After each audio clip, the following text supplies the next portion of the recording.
Assalamualaikum warahmatullahi wabarakatuh. Baiklah, saya akan mempresentasikan tugas pendahuluan dari mata kuliah Manajemen Strategik Sektor Publik, yaitu membahas tentang perbedaan definisi akuntansi pada sektor publik dan sektor swasta atau komersial, serta manajemen strategik. Kita masuk pada poin A, perbedaan akuntansi pada sektor publik dan swasta.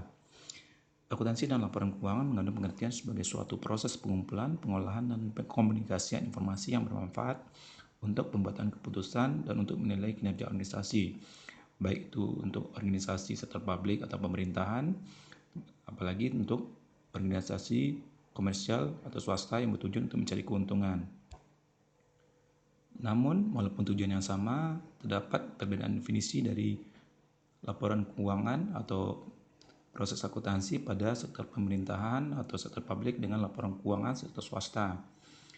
Kita masuk pada poin pertama adalah perbedaan tujuan. Pada sektor publik, tujuannya tidak mengacu pada laba rugi, tapi adalah penilaian surplus atau defisit. Sementara pada sektor komersial, tujuannya adalah mencari laba rugi. Pada sektor publik tidak ada evaluasi aset, tidak ada penyusunan aset tetap. Sementara pada sektor komersial dimungkinkan ada evaluasi aset dan adanya penyusutan aset tetap. Namun pada sektor publik dengan berkembangnya peraturan telah ditetapkan bahwa sektor publik juga dilakukan penyusutan terhadap aset. Selanjutnya adalah perbandingan anggaran terhadap realisasi pendapatan belanja. Sementara pada sektor komersial perbandingan dilakukan antara pendapatan beban. Yang kedua adalah masalah pendapatan. Pada sektor publik pendapatan tidak bersifat resolusi atau tidak dapat digunakan pada tahun selanjutnya. Yang kedua, sebagai pendapatan peroleh dari pemasangan atau dari aturan-aturan seperti pajak. Tiga, penerimaan pinjaman dijadikan sebagai pendapatan. Pada sektor komersial, pendapatan tahun berjalan dapat disimpan untuk digunakan pada tahun yang akan datang. Pendapatan diperoleh dari pihak lain yang sukarela membeli atau membeli barang atau jasa, dan penerimaan pinjaman dijadikan sebagai kewajiban.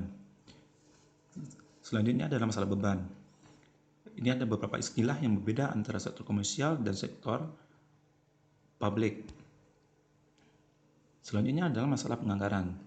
Pada sektor publik terdapat akuntansi anggaran atau budgetary accounting, terdapat rekening-rekening anggaran, dan terdapat pembandingan antara anggaran dan realisasinya dilakukan secara intra-accountable atau dalam pembukuan.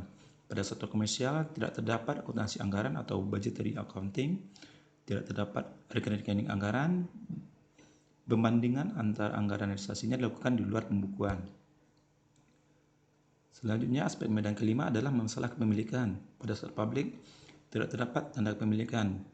Yang bertindak sebagai pemegang kebijakan adalah rakyat sebagai pemegang kedaulatan tertinggi. Sementara pada sektor komersial terdapat tanda kepemilikan yang diwujudkan dalam modal saham, pemegang saham mayoritas dapat bertindak sebagai pemegang kebijakan perusahaan. Selanjutnya ada masalah basis akuntansi. Pada sektor publik, basis kas untuk pengakuan pendapatan beban, basis akrual untuk pengakuan aset, kewajiban, dan ekuitas. Pada sektor komersial, basis akrual dilakukan untuk semua pengakuan pendapatan, aset, beban, kewajiban, ekuitas, atau modal. Selanjutnya adalah perbedaan terakhir adalah masalah sistem entry yang digunakan.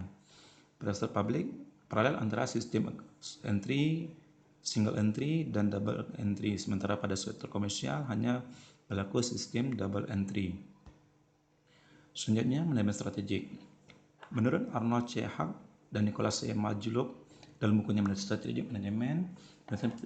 Manajemen strategik didefinisikan sebagai cara menuntun organisasi atau perusahaan pada sasaran utama pengembangan nilai kooperasi, kapabilitas manajerial, tanggung jawab organisasi, dan sistem administrasi yang menghubungkan pengambilan keputusan strategik dan operasional pada seluruh tingkat hierarki dan melewati seluruh bisnis dan fungsi otoritas perusahaan.